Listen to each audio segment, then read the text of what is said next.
Over the last several years of the pandemic, isolation and loneliness became nearly as chronic as the illness itself. When assisted living centers and nursing homes were closed to the public, it had a profound impact on America's aging population. But now, in Lee's Summit, a small purple bench is bringing our oldest generation back out into the public. Fox 4's Carrie Wickersham has the story. Antoinette Labruzzo is 92 years old. She goes by Tony.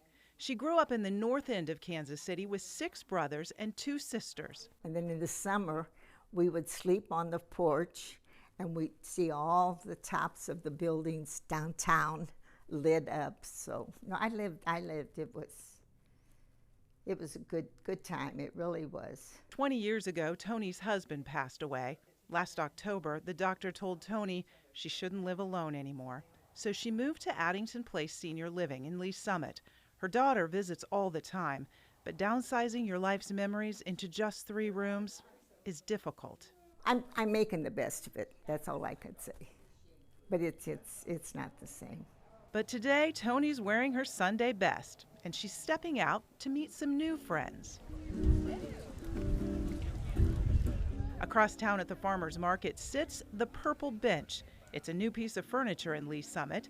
There's a sign beside the bench that encourages anyone to sit down and strike up a conversation with someone from Addington Place. Today, that someone is Tony. Joe Domino's been wanting to take a seat on the opposite side of the Purple Bench since he heard about the project. You want to hear about the North End? That's how it started. Joe and Tony are both Italian, so they talked about Italy. What is it that you've done that you're the proudest of in your life? Just being Italian.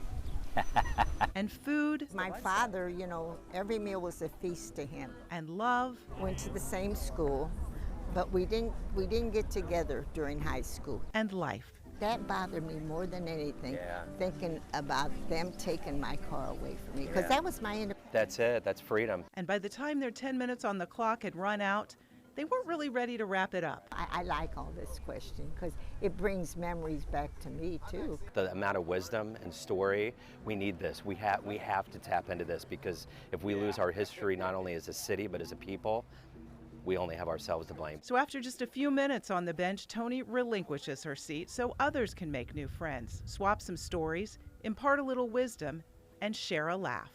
As Tony gets ready to return to her small apartment, she'll relish her time under the shade of the birch tree on a Saturday morning, sharing a few memories with someone eager to learn about her history. Carrie Wickersham, Fox 4 News. And the Purple Bench project will appear periodically throughout the summer at the Lee's Summit Farmers Market.